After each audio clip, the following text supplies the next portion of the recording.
Boleh diulangi pertanyaannya tadi apa? Oke, suaranya putus-putus nggak, Bu Lisa? Atau jelas?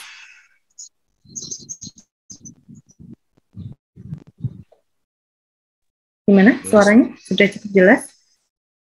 Jelas, Bu. Jelas ya, oke. Ada yang mau coba nggak berbagi itu ya? Pasar teknologi tinggi itu apa sih? Ada yang tahu nggak? Atau pemasaran produk canggih? Saya ingin mencoba, Bu. Silakan Mbak Tasya. Oke, nama saya Tasya, NRP 130. Jadi, kalau sepemahaman saya, pemasaran produk canggih itu merupakan bagaimana cara kita melakukan pemasaran produk canggih. Jadi, pemasarannya itu mungkin agak sedikit berbeda gitu dengan pemasaran pada umumnya, karena produk yang digunakan itu merupakan produk-produk canggih yang umumnya tuh sulit dijual gitu ke khayalan publik, khayalak publik gitu, Bu. Baik, ada lagi yang mau coba? Atau semua sepakat dengan Mbak Tasya? Silahkan. Ya, bisa mau izin menjawab. Saya Radini, NRP 36. Jadi menurut saya untuk pasar teknologi tinggi sendiri itu, jadi proses pemasaran terkait dengan produk yang memiliki kecanggihan atau menggabungkan antara sains dan juga teknologi yang tentunya memiliki pasar yang berbeda dengan produk yang biasa. Nah, untuk teknologi tinggi ini sendiri sebenarnya definisinya cukup kabur karena berkaitan dengan inovasi. Jadi mungkin kalau misalkan di zaman dulu teknologi tinggi itu kaitannya mungkin TV berwarna sudah dianggap teknologi tinggi. Nah, di masa sekarang mungkin teknologi tinggi punya definisi yang berbeda. Jadi kalau untuk definisi teknologi tingginya sendiri itu masih berubah-ubah seiring dengan perkembangan dari teknologinya itu sendiri. Masih. Baik, jadi saya yakin semuanya sudah paham ya bahwa sebenarnya kita akan mencoba mengetahui itu ya bagaimana sih proses pemasaran untuk produk-produk yang mempunyai teknologi yang cukup tinggi. Pada dasarnya seperti itu. Kita akan coba lihat ya, kalau Anda amati di sini ada beberapa perusahaan besar yang membuat inovasi dalam mobil listrik ya sebagai sarana transportasi. Anda tahu nggak Moller Skycar itu apa? Kalian tahu? Mau coba browsing? Jadi kalau Moller Skycar ya sesuai dengan namanya ini adalah perusahaan mobil listrik ya yang membuat prototipe. Jadi mobilnya itu dibuat prototipe dalam bentuk pesawat atau bisa dikatakan mobil terbang gitu ya kalau bahasa Indonesianya seperti itu. Nah di sini tidak saya Ibu cantumkan gambarnya, tetapi pada dasarnya perusahaan ini itu ditemukan pertama kali sama Paul Moller ya. Paul Moller itu menemukan yang namanya Skycar. Kemudian ada yang namanya Aptera. Aptera ini juga perusahaan yang cukup baru ya. Ini sempat bangkrut di tahun 2011, namun di tahun 2019 Aptera ini dibangun ulang gitu ya sama pendiri aslinya. Kemudian mereka memperkenalkan mobil listrik pertama gitu. Kalau Tesla Anda sudah tahu ya. Ada yang tahu Tesla? Sama juga ya. Jadi ini juga membuat kendaraan listrik semua. Bedanya gitu ya, kalau Anda lihat di sini ya, mobil kalau kita berangkat dari sisi lingkungan gitu ya, mobil listrik itu kan dikenal ramah lingkungan ya. Dia tidak mengeluarkan zat apa?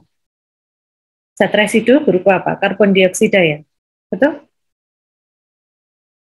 Betul, teman-teman? Betul ya? Oke. Nah, di sini perbedaannya semakin banyak orang yang menciptakan mobil listrik untuk orang yang tinggal di urban ya atau perkotaan, mereka cenderung ingin mempunyai mobil yang tidak semua memang ya, tapi beberapa orang cenderung konsen dengan lingkungan. Artinya apa? Kalau Anda lihat di sini, ini mobil, rodanya ada 3, mobil listrik itu ya, tapi mungkin kapasitasnya hanya 2 orang. Kalau yang di sisi sebelah kanan itu ya, ini adalah mobil yang bisa dilipat. Jadi mobilnya itu bisa dilipat untuk efisiensi parkir dan sebagainya. Tetapi Rata-rata kalau misalnya di Indonesia gitu ya, mobil listrik cenderung mahal nggak teman-teman? Mahal ya. Kalau Anda sebagai konsumen, Anda akan pilih yang mana? Mobil listrik ya dengan harga yang relatif lebih mahal. Kalau misalnya Anda boleh browsing ya sambil boleh saya sampaikan ya. Kira-kira harga mobil listrik sekarang berapa? Coba Anda cari. Coba ya dibuka di Google boleh gitu ya. Ayo coba cari. Kira-kira sekarang di harga berapa?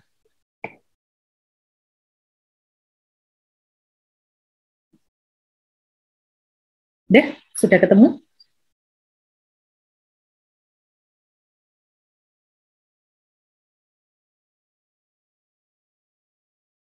Nanti Mbak asisten bisa dicatat ya untuk yang aktif siapa saja. Baik, Bu. Paling murah itu 480 jutaan. Oke, 480 juta yang paling murah. Kalau kita konser di ini ya dirubah dalam nilai mata uang kita, kemudian kita di situ harga segitu sudah dapat apa? Pajero ya? Itu mereknya biasanya dari Asia Timur, jadi Jepang, Cina, sama Korea. Oke, itu untuk mobil listriknya ya. Kalau kita rubah ke mobil yang masih menggunakan bahan bakar di harga tersebut, kita sudah dapat mobil apa? Pajero. Dapat Pajero tipe terendah, Bu. Oke, Pajero tipe rendah. Kalau Anda sebagai konsumen, Anda pilih yang mana? Kira-kira? Kalau dibandingkan dengan opsi untuk memilih Pajero tipe terendah, saya masih lebih prefer untuk memilih Pajero, Bu.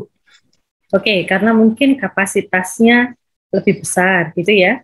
Betul, Bu. Itu salah satunya. Kemudian apalagi? Kapasitas. Kemudian? Terus lebih apa, Bu ya? Apa sih look-nya, desainnya itu lebih enak dilihat karena sudah sering melihat desainnya, melihat apa sih tampilan dari mobil itu, jadi lebih prefer buat memilih mobil itu. Oke. Yang dibahas Mas Revindo Moza ini betul ya. Jadi pada dasarnya ketika kita membuat produk canggih gitu ya, atau produk yang memiliki teknologi yang cukup tinggi, kita harus bisa membuat desain yang mendominasi, gitu ya. Nanti kita akan bahas di akhir slide ya nanti ya. Nah, saya balik di sini ya. Artinya apa? Kalau kita melihat mobil listrik itu kan efisiensinya rendah ya, tingkat kerumitannya lebih rendah dibanding sama mobil yang berbahan bakar. Mobil berbahan bakar itu kan kalau rusak dia rentetan kan ya. Kalau semakin bertambah tahun itu kan ada ya yang rusak misalnya skokannya, kemudian yang radiatornya dia kan merembet ya. Tapi kalau mobil listrik mungkin tidak serumit itu ketika terjadi kerusakan. Kemudian ruang yang sempit untuk parkir dan sebagainya, Anda kan sudah tahu ya kalau sekarang ini dengan adanya pembangunan di mana-mana itu ya, tempat parkirnya kan cukup kecil ya. Contoh di dekat ITS saja lah, ada apartemen kan?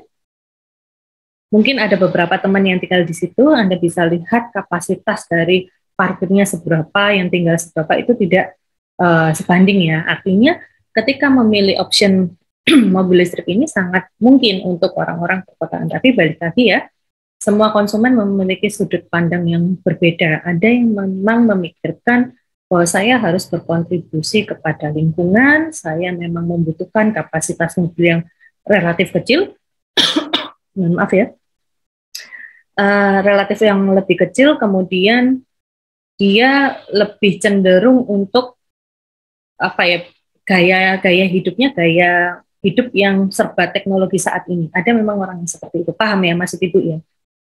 Oke. Kalau misalnya di sini ini ada Tata Nano. Ada yang tahu nggak Tata Nano ini perusahaan apa?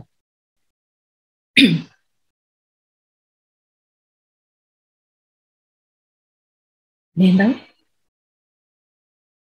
Dulu waktu Anda mungkin di SMP atau SD ya, sering lihat mobil merek Tata nggak? Mobil lama, mereknya Tata.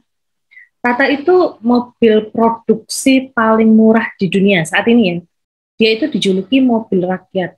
Dan biasanya mobil ini tuh digunakan di daerah kayak India, kemudian New Delhi kayak gitu ya.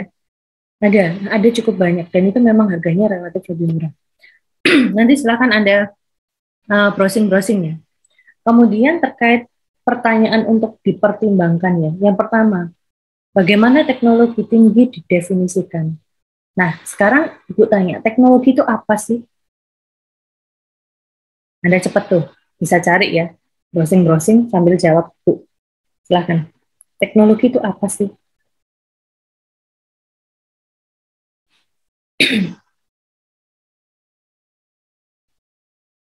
Ada yang mau jawab?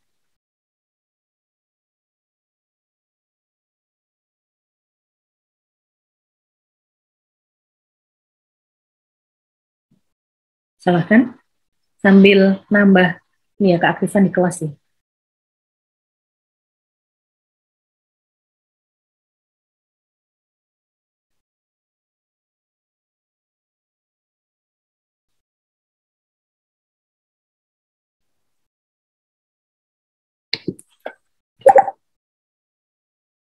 Silahkan.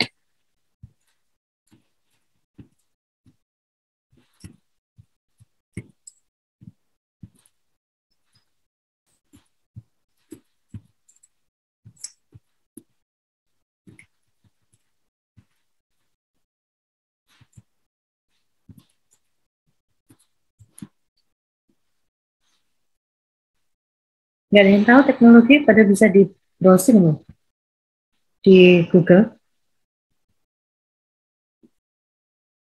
Teknologi itu apa sih? Alat, kemudian proses, atau kegiatan, atau gagasan yang mempermudah manusia untuk melakukan apa? Aktivitas ya. Kalau teknologi tinggi itu apa? Teknologi tinggi adalah teknologi yang tersedia, yang paling canggih yang ada saat ini. Betul gitu ya? Karakteristiknya apa? Karakteristik dari teknologi.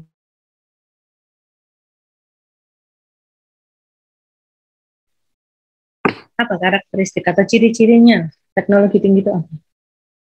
Menghemat tenaga manusia gitu ya, lebih efektif dan efisien dalam pengoperasian sehari-hari. Kemudian apa lagi? Hasilnya lebih optimal dibandingkan teknologi yang sebelumnya, betul ya? Kemudian apa lagi? Menggunakan metode yang paling baru, betul ya? Betul ya? Kemudian sekarang gini, apa pentingnya desain dominasi di pasar teknologi tinggi? Tadi Mas Revindo sudah ngasih clue ya, sedikit-sedikit terkait dengan Pajero, dan Ibu tadi sudah menjelaskan sedikit. Kenapa desain dominan di pasar teknologi tinggi itu penting? Ada yang tahu? Agar familiar, Bu. Ever familiar, oke, apalagi? Kalau Anda melihat suatu teknologi tinggi, Anda kan mengasumsikan bahwa bentuknya itu sangat unik gitu ya. Kalau Anda lihat di film-film dulu, film-film superhero gitu ya, Anda kan Betul, Bu. dulu kan pada saat misalnya Anda nonton film ya, di tahun 2000-an lah, mungkin Anda masih SMP atau SMA ya, tahun itu ya, betul ya. Anda kan lihat superhero kemudian lihat di situ menggunakan layar sentuh ketika mengoperasikan sesuatu, Anda kan pasti kebayangnya kan, masa sih teknologinya sudah canggih seperti ini pada saat itu mungkin tidak ada, ya kan? Saat Anda melihat film itu, teknologi itu tidak ada. Begitu Anda berselang ini ya, tahun berganti, kemudian teknologi terus diupdate, akhirnya ada kan sekarang Anda bisa menggunakan ketika rapat gitu ya, mengoperasikan dengan teknologi yang seperti itu. Nah, kemudian mengapa standar penting bagi pemasar dan juga pelanggan? Standar ya atau kualitas. Kenapa hal itu penting? Pemasar itu apa sih? Ada yang tahu? Pemasar? Sudah ambil pemasaran kan di kelas ini? Nah, pemasar apa? Kalau lupa boleh buka ya. Boleh buka Google, boleh buka catatannya, silahkan. Pemasar itu siapa sih?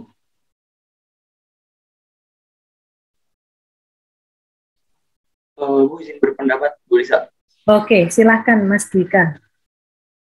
Kalau setahu saya sih yang namanya pemasar itu adalah seseorang yang punya tugas untuk mengidentifikasi kebutuhan dari seseorang, terus melakukan match up gitu, kayak cocok nggak nih sama apa yang bisa entitas saya atau mungkin entitas tempat dia bekerja tawarkan.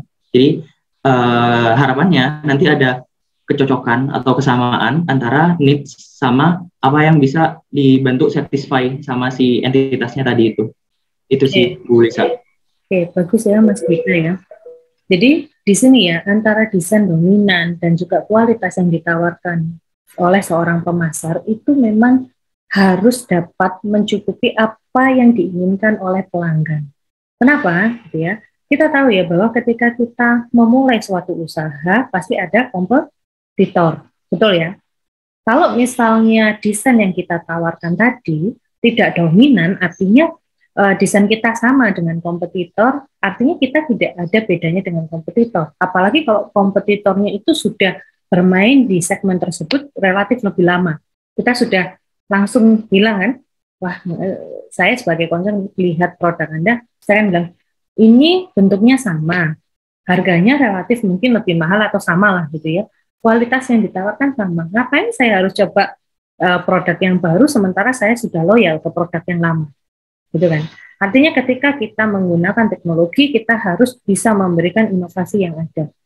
Nah, sekarang kalau Anda lihat ya, ini ada beberapa hal yang perlu dipertimbangkan. Ada yang bisa menyebut Kak, inovasi itu apa aja sih macamnya? Ada yang tahu? Macam-macam inovasi itu apa aja sih?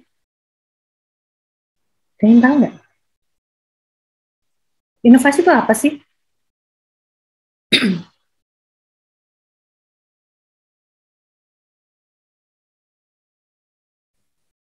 Bisa izin jawab. Oke, silakan Mbak. Iya, kalau menurut saya baca-baca tuh ada 3 jenis inovasi. Jadi ada inovasi produk, terus proses inovasi, sama inovasi pasar. Karena inovasi sendiri kan kayak perubahan dari suatu sistem atau kemajuan dari suatu produk itu sendiri. Oke, inovasi itu pada dasarnya apa sih? Kita memberikan perubahan gitu ya, atau perkembangan dari sesuatu yang sudah ada. Pada dasarnya kalau kita membahas apa sih macam-macam inovasi itu kan bisa penemuan baru ya, penemuan terhadap teknologi yang sudah ada atau berkembang gitu ya. Kemudian pengembangan juga atau duplikasi, artinya teknologi itu sudah ada sebelumnya dan kita memang menambahkan kepada produk kita, gitu ya. Betul nggak? Kemudian apa? Yang terakhir, ada proses yang namanya apa? Sintesis ya. Kita memadukan teknologi yang sudah ada, kemudian kita tambahkan teknologi yang baru. Nah, sekarang pertanyaannya, mengapa dan bagaimana pemasaran untuk inovasi teknologi itu berbeda dengan pemasaran tradisional? Dia mau jawab nggak?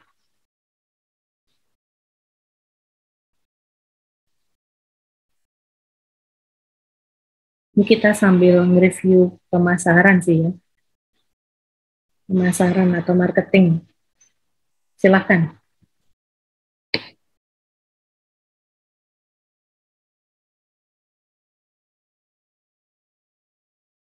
Kalau kita bahas mengapa dan bagaimana, berarti kita harus bahas apa aja di dalam pemasaran tradisional. Ada yang tahu nggak? Kita bahasnya apa aja? Model atau cara pemasarannya sendiri berbeda.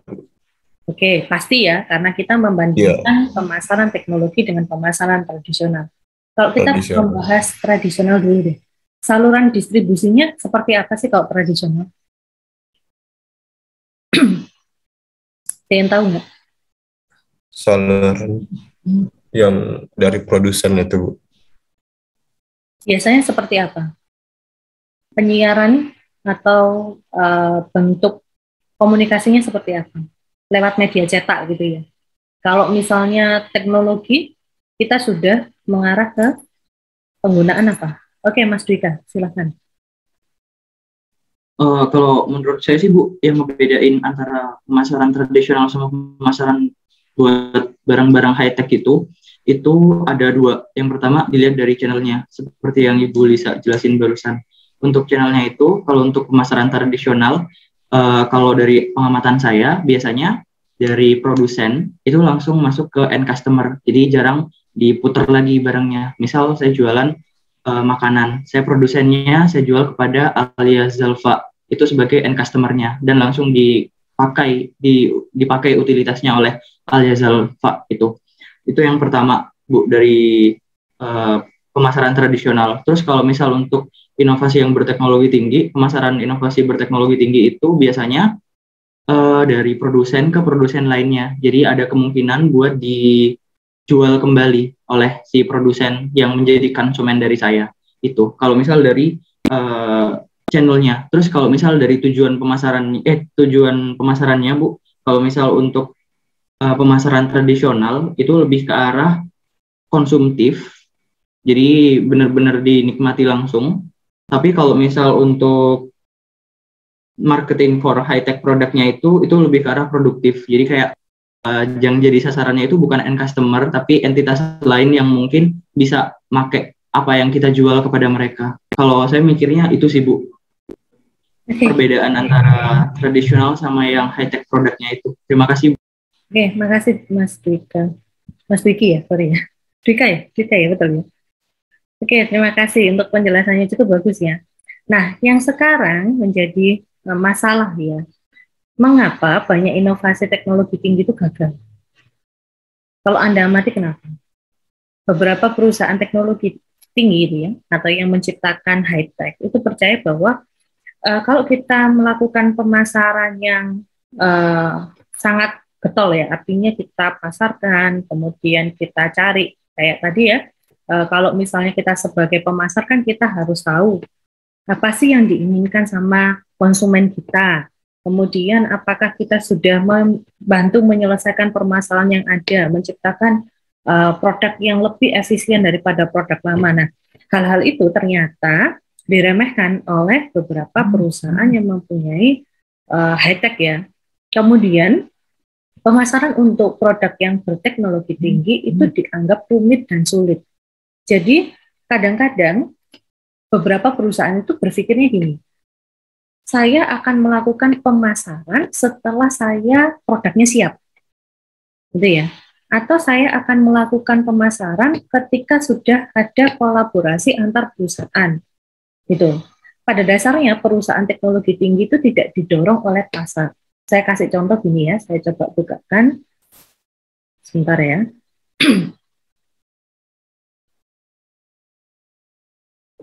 Sebentar, saya coba buka, saya carikan inovasi itu ya.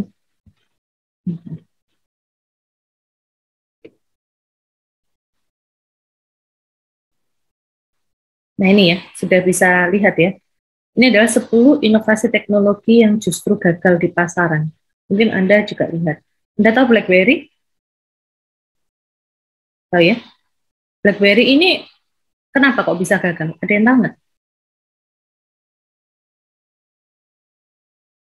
Ini dijelaskan nih. Tapi pada dasarnya kalau Anda sebagai konsumen, kalau ada smartphone ya, smartphone yang sekarang ini, yang sudah Anda punya, Anda kan apalagi pasti lebih update ya daripada Bu Lisa itu. Jadi setiap tahun itu ganti. Wah, ada yang baru ganti. Kalau Bu Lisa kan masih lama ya HP-nya ya.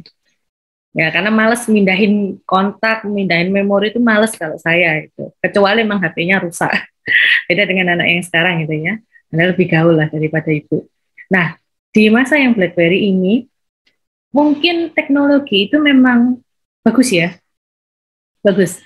Tapi ada tidak bagusnya ketika itu berkaitan dengan etika. Dulu kalau misalnya Anda pernah nggak sih pakai handphone ini? Pernah nggak? Pernah Bu. Nah, kalau pas temennya gitu ya, nggak jawab-jawab, apa yang Anda lakukan? Anda ping, ping, ping, ping gitu ya? Iya Bu, di spam Bu. Oke, nah kalau misalnya itu anak sekarang gitu ya, ada kan beberapa kasus ya, yang mungkin WA pimpinannya atau kirim BM ya, BlackBerry message ke pimpinan ataupun ke dosennya itu ngeping. Nah, itu kan juga salah satu penggunaan teknologi yang tidak bagus ya. Kemudian ini ya, ini ada 3D TV. Menurut Anda, kira-kira Anda tahu ya 3D TV itu harus pakai kacamata untuk melihat seolah-olah apa yang ada di dalamnya itu terlihat nyata, betul ya? Kalau Betul. Anda sebagai konsumen nyaman nggak sih pakai ini? Kalau saya sih nggak. Nyaman nggak? Kalau menurut saya sih nyaman-nyaman aja sih Bu, ada sensasinya gitu Bu. Kebanyakan Anda mungkin pernah ya di bioskop ya, Anda nonton film yang durasinya lama, kemudian Anda pakai kacamata yang 3 dimensi itu ya, pusing nggak? Saya lebih ke pusing Bu. Pusing ya? Atau Iya, ada yang enggak? Ada yang enggak mungkin? Kalau filmnya buat, Izin menjawab. Silakan. Tergantung Bu. Kalau misalkan kayak saya udah kacamataan, kacamatanya double dong. Gitu. Oke, itu karena nggak nyaman kan ya? Karena nggak nyaman. Oke, kalau yang lain? Ada yang nggak apa-apa, artinya saya pakai 3 jam, 5 jam nggak apa-apa Bu. Ada yang seperti itu? Mungkin sebagian ya, tapi mayoritas orang menggunakan kacamata 3 dimensi untuk melihat film yang durasinya lebih panjang gitu ya, dia akan merasa pusing ya. Dan bayangkan ketika Anda melihat TV ini selama misalnya 1 hari penuh gitu ya, Anda misalnya di weekend ada film bagus, saya mau nonton 2-3 film hari ini saya mau mager, katanya gitu. Terus Anda lihat di rumah, pusing kan lama-lama. Akhirnya apa? Produk ini gagal di konsumen ya. Kemudian ini ada Windows Phone ya, ini juga software yang dianggap gagal juga. Ini ada beberapa. Nah, di sini ini ada Google Glass. Tahu nggak? Tahu nggak merek ini? Harganya berapa? Yang tahu? Ada yang mau searching? Harganya berapa?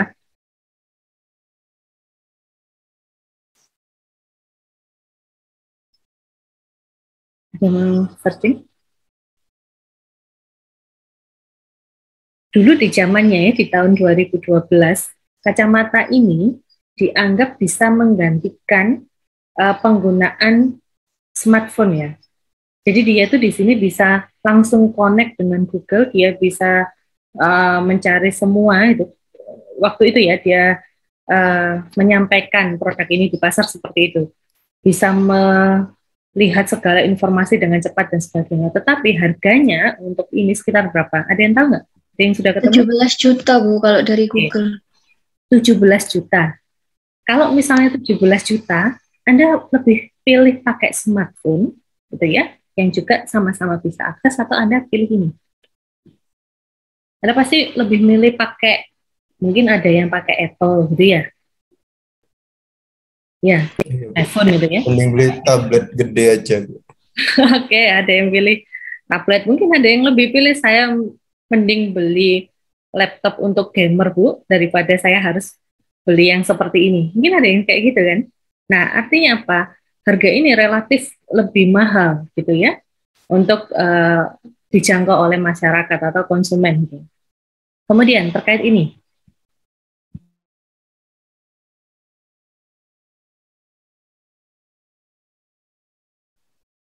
ini juga sama ya.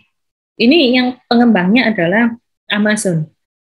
Amazon mengembangkan satu produk handphone. Nah, ini juga dianggap kurang ya, kurang baik sama konsumen. Kemudian ini juga ada Apple Pippin ya. Ini kayak sejenis apa? Nintendo mungkin gitu ya. Nah, kalau Anda pilih, ini ada yang tahu harganya berapa pada saat itu? Ini cukup mahal ya. Jangankan seperti itu, produk yang hampir sama, sekarang ini produknya Apple yang seperti ini apa namanya? Yang tahu? Saya bisa searching loh. Apa?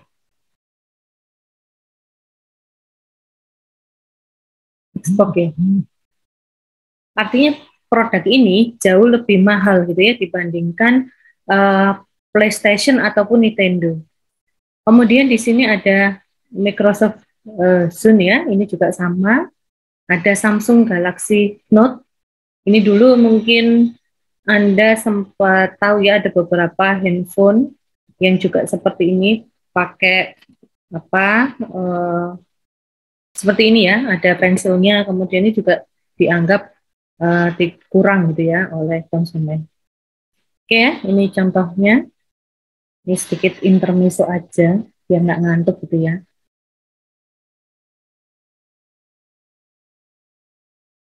Oke, jadi pada dasarnya itu ya, beberapa teknologi itu kadang-kadang karena dia menunggu produknya itu jadi, baru dipasarkan. Nah, ini agak berbeda dengan pemasaran yang pada umumnya Anda gunakan ya.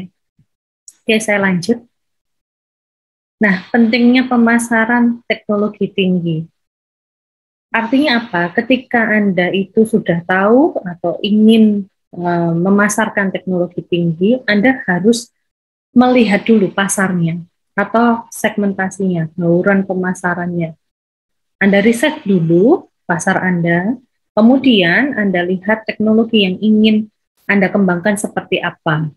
Karena kalau Anda hanya mengunggulkan teknologi saja di dalam suatu produk, itu tidak menjamin kesuksesan produk itu terjual kepada konsumen. Bisa dipahami ya? Atau bingung sampai dengan di sini? Artinya apa? Kita memerlukan kombinasi di antara teknologi dan juga kompetensi pemasarannya untuk memaksimalkan keberhasilan dari produk tersebut. Karena pada dasarnya kita harus paham dengan apa yang diinginkan oleh pelanggan kita, kemudian masalah yang ingin diselesaikan, dan juga kita matchkan hal tersebut terhadap teknologi yang ingin dikembangkan di dalam produk di perusahaan itu. Gitu ya. Nah, sekarang apa sih perbedaan antara pemasaran teknologi tinggi dan juga pemasaran produk teknologi tinggi? Ini Anda harus paham ya. Kalau misalnya kita membahas itu ya, membahas tentang pemasaran teknologi tinggi, artinya kita menggunakan teknologinya untuk tujuan pemasaran. Jadi perlu dibedakan ya. Kalau pemasaran teknologi tinggi, kita gunakan teknologinya untuk pemasaran. Contohnya, media baru. Anda misalnya bayar iklan online di Instagram. Anda gunakan website, gitu ya. Nah, ini Anda bisa lihat ya nanti ya di bab 11 di buku terkait dengan periklanan dan promosi, Anda bisa pelajari sendiri nanti. Kemudian di sini ya, ini ada pemasaran untuk produk canggih atau PPC nih ya, fokus utama dari buku ini. Nah, artinya kita harus bisa menyusun strategi pemasaran standar yang bisa diadaptasi untuk produk yang berteknologi tinggi. Jadi kita memikirkan bagaimana strategi kita, kemudian kita tambahkan dengan tujuan dari teknologi kita tadi. Bisa dibedakan ya? Ya, jangan sampai terbalik ya, pemasaran teknologi tinggi dengan pemasaran produk teknologi tinggi. Nah, kalau misalnya pemasaran sendiri, ini saya yakin Anda sudah bisa ini ya, mengetahui ya, diartikan sebagai serangkaian aktivitas, proses, dan keputusan untuk membuat, kemudian mengkomunikasikan dan menyampaikan produk atau jasa yang kita tawarkan kepada pelanggan atau pemangku kepentingan lain.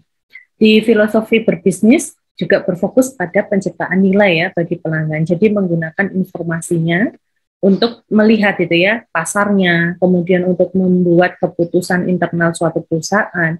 Nah, kemudian kalau kita melakukan riset pemasaran, artinya apa? Ada suara pelanggan yang harus kita sampaikan kepada perusahaan. Untuk apa?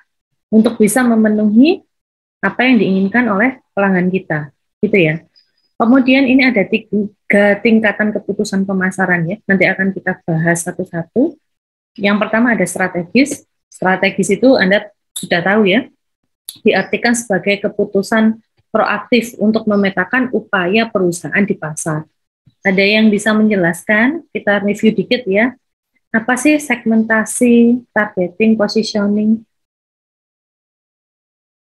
Silahkan untuk mereview aja, supaya nggak lupa.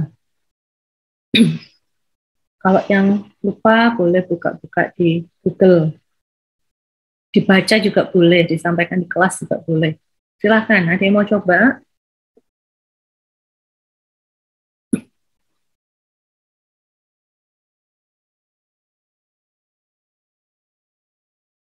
Gampang loh, di-search di Google langsung keluar.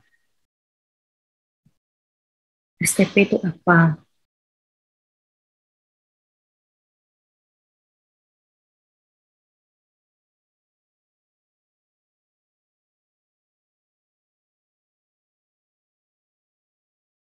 Apa nunggu ditunjuk? Enggak kan? Silahkan ya, supaya aktif di kelas. Yang mau coba?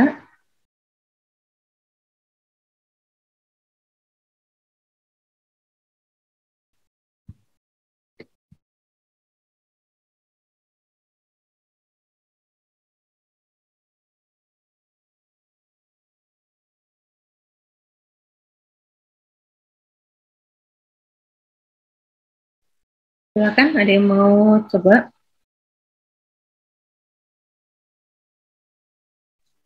Permisi Bu Lisa, saya mau mencoba mereview lagi terkait dengan STP. Jadi kalau misalkan segmentasi itu berusaha untuk membagi konsumen ke sekelompok karakteristik atau kebutuhan yang sama, biasanya berdasarkan mungkin demografi, geografi, kemudian perilaku atau psikografinya. Nah, sedangkan kalau targeting sendiri itu perusahaan atau produk atau jasa yang ditawarkan itu berusaha untuk menentukan target atau sasaran dari produk yang akan dipasarkan itu untuk siapa. Nah, sedangkan untuk positioning itu dia berusaha untuk memposisikan produk atau layanan yang dipasarkan itu dengan para kompetitor atau dengan brand-brand atau perusahaan lain yang sejenis. Oke, terima kasih Mbak Radini. Ini cukup jelas ya. Ketika kita membuat strategi untuk ini ya produk canggih atau produk yang memiliki teknologi yang cukup tinggi, kita harus melihat segmennya siapa, kemudian target kita itu siapa, posisi kita dengan kompetitor itu bagaimana saat ini. Kita itu harus tahu ya. Kemudian kita juga harus mempunyai inisiatif terkait dengan tanggung jawab sosial perusahaan ya. Kalau Anda lihat CSR itu perlu nggak sih kalau misalnya kita atau memiliki perusahaan yang berteknologi tinggi? Ada dampaknya nggak sih? Ada yang mau komen nggak? Izin Bu, tadi suara Ibu putus-putus gimana Bu? Oke, mohon maaf ya. Jadi ketika Anda itu misalnya punya perusahaan yang menciptakan teknologi yang cukup tinggi, Anda kan harus punya tanggung jawab sosial kan di masyarakat. Nah, sekarang pertanyaannya, apakah teknologi tinggi itu juga mempunyai dampak terhadap lingkungan ataupun terhadap segi apapun ya? Silakan mau berpendapat. Dan kenapa kok jadi penting untuk melakukan CSR?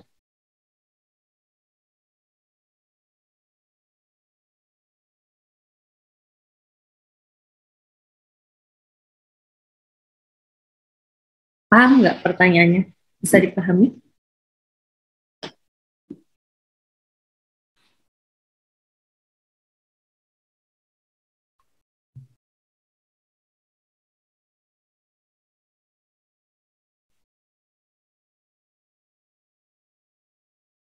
Ada yang mau kasih contoh mungkin?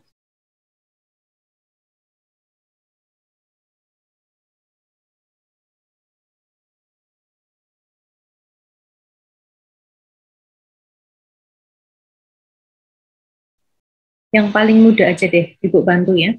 Sambil Anda searching di internet. Anda tahu Danone ya? Atau produknya kita paling kenal Aqua itu, air mineral itu. Dia menggunakan CSR-nya dalam bentuk apa?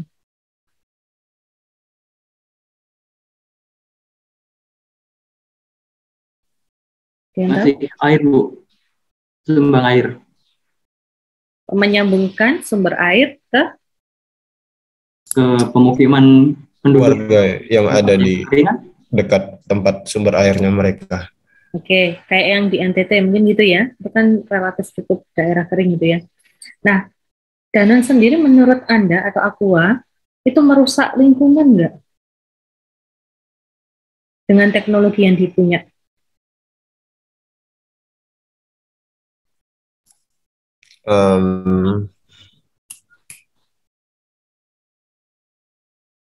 Merusak nggak? Ya Bu, dalam proses airnya itu tadi Bu, mungkin Bu. Oke, Mas Dwika?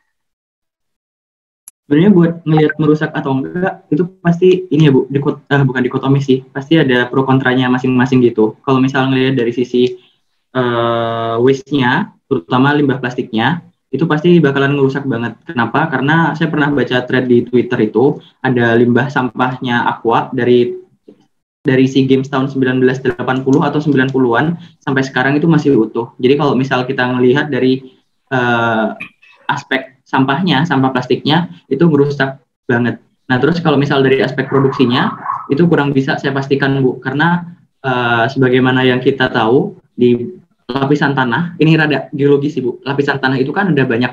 Nah salah satu lapisan tanah yang ada di bawah kita itu adalah lapisan tanah artesis. Jadi lapisan tanah artesis itu katakanlah lapisan tanah yang ada dua gini. Jadi ini ada lapisan atas, artesis atas sama artesis bawah.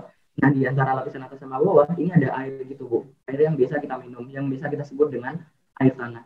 Nah, kalau misal Danon itu mengambil air yang ada di antara kedua lapisan ini, maka dari ilmu yang saya dapat ketika saya ngambil geografi dan geologi ketika SMP dan SMA itu, bagian lapisan artesis atasnya, ini bisa jatuh, bisa kolaps ke bawah.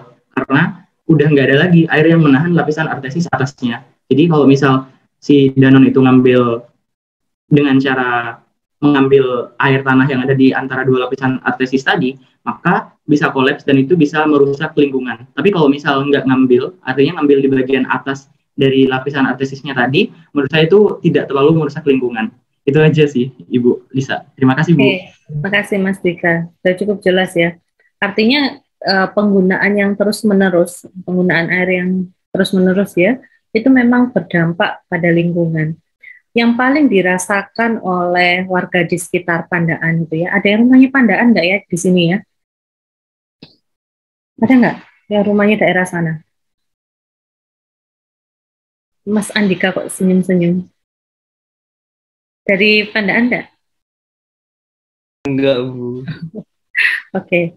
Kalau yang didengar ya kemarin ya, itu kalau dulu sebelum Aqua itu produksinya banyak atau orang zaman dulu itu kan di tahun 90-an itu kan masa airnya itu langsung gitu ya, langsung dari keran kemudian tinggal direbus gitu ya.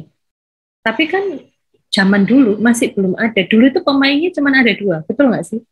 Aqua sama apa? Aqua sama klub ya. Ada yang tahu klub? Atau sekarang sudah hilang di pasaran? Tahu ya, pasti juga pernah beli ya kalau di warung atau di toko gitu ya. Nah dulu itu cuma ada dua. Orang itu masih beranggapan, ngapain kita harus membeli air mineral? Air mineral itu loh, air mentah yang dimasukkan ke dalam gelas gitu ya. Yang kita nggak tahu kehigienisannya dan lain-lain dan lain-lain.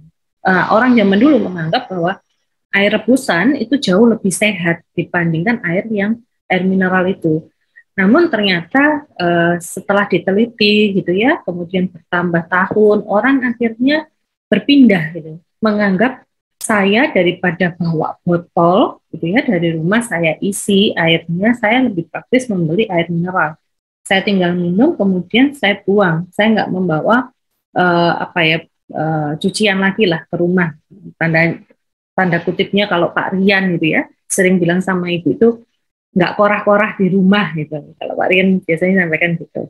Nah, dalam hal ini gitu ya, balik lagi ke tadi, karena orang-orang di sekitar Pandaan itu yang airnya sudah bertahun-tahun ya, puluhan tahun diambil, akhirnya tidak sekencang dulu keluarnya di pemukiman, walaupun dia pakai sumurnya harus dibor lebih dalam dan sebagainya. Ini kan merugikan masyarakat pada dasarnya untuk di situ.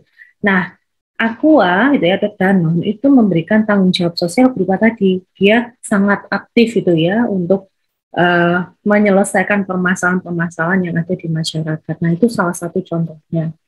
Kemudian ketika di dalam suatu perusahaan strategi pemasarannya tidak dibuat gitu ya sebagai salah satu upaya dalam pengembangan suatu produk, maka gitu ya kita harus siap-siap menyiapkan gitu. Ketika produk kita tidak laku di pasar, maka kita harus punya resep. Nah, resepnya apa? Kalau misalnya kita berangkatnya dari teknologi itu, kemudian jadi produknya sudah ada atau teknologinya sudah ada, kita pasarkan langsung gitu ya. Jadi kan sudah Ibu buka tuh ada 10 gitu kan, 10 daftar teknologi yang pada saat itu diklaim canggih tetapi pasarnya tidak ada atau orang itu enggan untuk membeli. Nah, artinya ketika itu terjadi Anda harus apa itu? Anda harus siap. Artinya plan B-nya harus siap. Kemudian Anda juga harus mempunyai tanggung jawab untuk keputusan strategi yang diberikan kepada beberapa departemen di perusahaan. Kita kan pasti kalau masuk di dalam suatu perusahaan, tim pemasar itu kan nggak hanya fokus di pemasaran aja. Dia bertanggung jawab gitu di proses produksi. Dia bertanggung jawab juga di proses keuangan. Kenapa seperti itu? Karena pasar itu kan pemasaran itu harus riset dulu kan.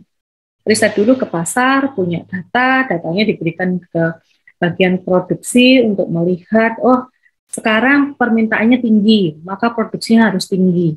Kemudian yang terjual berapa, itu kan orang pemasaran kan tugasnya, betul ya? Nah, itu harus punya tanggung jawab di situ. Kemudian kita juga harus mempunyai sumber daya. Artinya apa? Sumber daya di sini macam-macam ya. Kita harus bisa ketika produk yang kita buat tadi itu memang nggak laku, maka ya harus riset lagi. Risetnya riset pemasaran iya, riset teknologi iya. Bisa dipahami ya? Artinya kita harus melihat pasarnya, kenapa kok nggak mau, apakah terlalu mahal, atau orangnya nggak bisa beradaptasi dengan teknologinya, atau terlalu nggak bisa. Misalnya kan kalau Anda ke luar negeri ya, Anda tahu charger kita, ya, charger HP, charger laptop itu kan tidak sama dengan yang ada di luar negeri. Artinya apa? Kita harus sedia kan colokan yang 3 itu, tahu kan ya? Yang kakinya ada 3. Nah itu biasanya dipakai di luar negeri. Kita jarang kan seperti yang ada di tempat kita yang pakai 2 itu. Nah salah satu halnya misalnya produknya pakai itu, sementara di Indonesia semua colokannya 2. Nah berarti harus ada adapternya dan sebagainya. Itu harus diteliti ulang. Itu ya contoh sederhananya. Kemudian kita bahas tingkat keputusan pemasaran secara segi fungsional. Nah, Anda tahu ya bahwa kalau kita bahas fungsional, artinya kita membahas keputusan tentang 4P. Ada produk, ada harga, ada place, atau distribusinya, dan juga promosinya. Itu harus kita pikirkan dengan detail ya mengenai ini. Kemudian, kita harus konsisten dengan bauran pemasaran yang sudah kita tetapkan. Kenapa kok seperti itu? Kenapa kita harus konsisten? Supaya tujuan perusahaannya tercapai, betul ya? Kalau kita menggunakan membuat suatu produk, kita kan punya tujuan-tujuan tertentu di dalam suatu perusahaan. Perusahaan itu kan punya visi misi kan, yang harus dicapai. Biasanya per 5 tahun sekali bisa diperbarui gitu. Nah, fokus umum untuk semua departemen gitu ya dalam suatu perusahaan adalah bisa menyampaikan nilai pelanggan yang unggul. Jadi setiap interaksi yang dimiliki pelanggan dan perusahaan itu bisa memperkuat ataupun merusak hubungan yang ada di pelanggan itu. Contoh, kita kan gampang banget ya merusak hubungan dengan pelanggan. Kalau misalnya Anda menjual produk dengan teknologi yang cukup tinggi, Anda punya customer service, kemudian saya sebagai pelanggan, saya datang, saya komplain, customer service-nya tidak ramah, hubungannya rusak nggak? Secara otomatis kan? Nah, paling sebel gitu ya, kalau ini Ibu ya, saya nggak tahu Anda ya, kalau misalnya Ibu punya langganan internet gitu ya,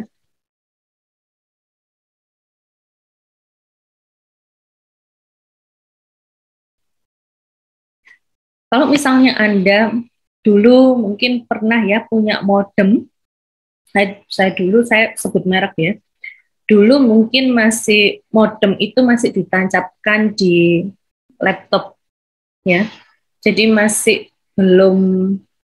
mungkin belum banyak yang menggunakan wifi rumahan.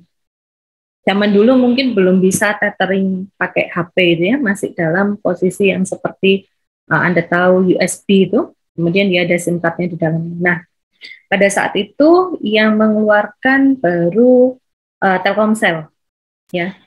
Kita tahu ya kalau penggunaan gelombang gitu ya, internet itu kan ada beberapa space ya, berapa di gelombang berapa yang bisa digunakan oleh perusahaan telekomunikasi.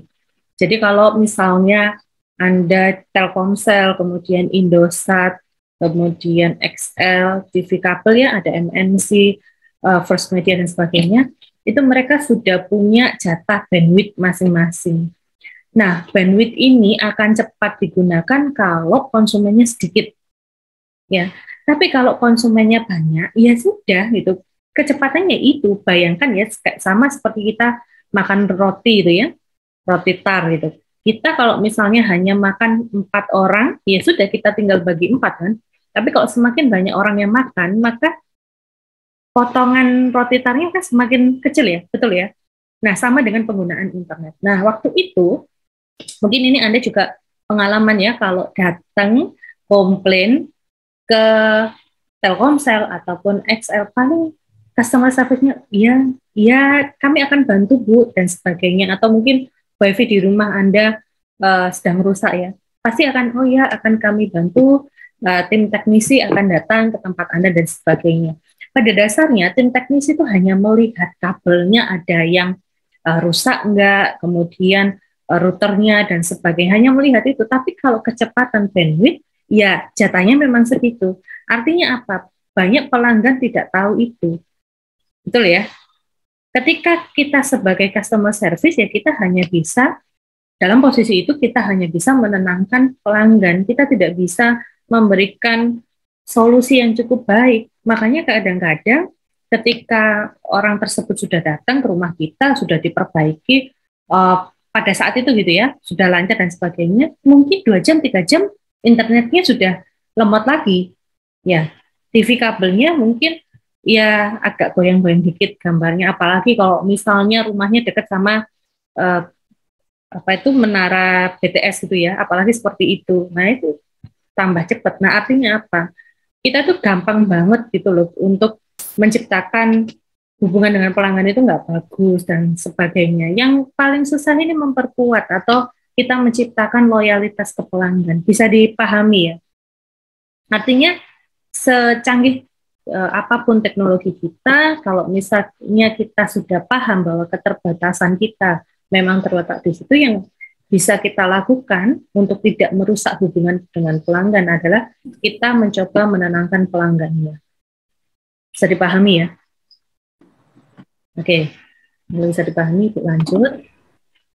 Nah, di sini ya kita bahas satu-satu. Ada produk. Nah, produk ini ya terkait dengan proses pengembangan produk barunya, kemudian perizinan, hak kekayaan intelektual dan jasanya. Ini kan juga penting ya, HKI ya. HKI itu kalau kita membuat suatu produk dengan teknologi yang cukup canggih supaya tidak ditiru oleh orang lain.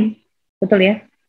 Kayak Anda mungkin masih ingat antara Apple sama Samsung, itu kan sering banget ya yang bilang bahwa bengkoknya ujungnya handphone itu sama kayak punyanya iPhone, atau tombolnya kan sering seperti itu, saling berdebat satu dengan yang lain. Nah, makanya di sini harus ada lisensi atau juga HKI untuk menghindari hal-hal tersebut.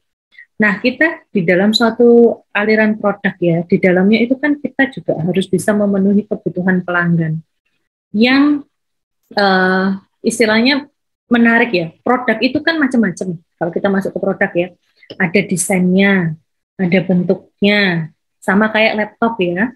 Anda kan kalau mau cari laptop, macam-macam tuh konsumen. Ada yang cari dari segi beratnya, bentuknya, tipis ya, tipisnya, beratnya, kemudian prosesornya, macam-macam kan. Dan saya yakin di kelas ini, kalaupun punya kesempatan membeli laptop antara misalnya Mas Andika, kemudian Mas Gilang, itu pasti berbeda. Ya kan? Mungkin Mas Andika lebih suka sama laptop gaming, gitu ya, yang besar, yang cepat. Nah, sementara mungkin Mas Gilang lebih senang laptop yang ya pokoknya laptopnya bisa buat kuliah, gitu ya, bisa dioperasikan. Ya sudah, saya nggak terlalu suka main laptop dan sebagainya. Saya lebih suka atau nyaman dengan menggunakan handphone. Nah, ini kan berbeda ya. Kemudian terkait harga, kita tahu ya, kita sebagai pemasar harus bisa menentukan harga untuk suatu produk di dalam perusahaan kita. Kenapa? Karena semua itu saling berkaitan antara proses produksi, kemudian marginnya ya, di saluran distribusinya seperti apa, harganya dengan pesaing sekarang seperti apa. Kalau misalnya harganya itu lebih tinggi dari kompetitor kita, apakah itu bisa menarik konsumen? Contoh ya, ini mungkin bukan teknologi, tapi Ibu melihat fenomena saja. Jadi jangan disambungkan. Fenomenanya gini. Mungkin di kelas lain saya juga sudah sampaikan ya, tapi saya review sedikit. Anda mungkin tahu ya produk makanan seperti Sifuta yang beberapa waktu lalu sebelum pandemi, antrinya seperti apa? Ada yang tahu? Ada yang tahu? Oke, suara saya putus-putus.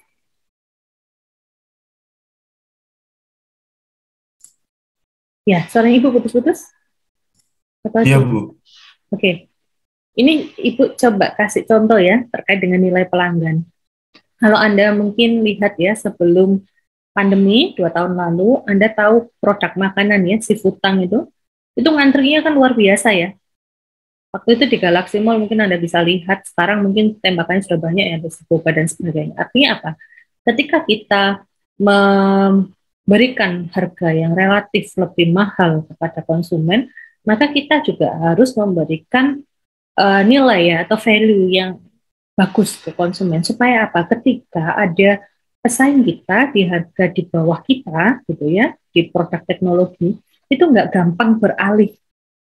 Contohnya, kalau misalnya Anda pakai Android dan juga iPhone ya, ini sesuatu yang sebenarnya menurut Ibu tidak bisa dibandingkan.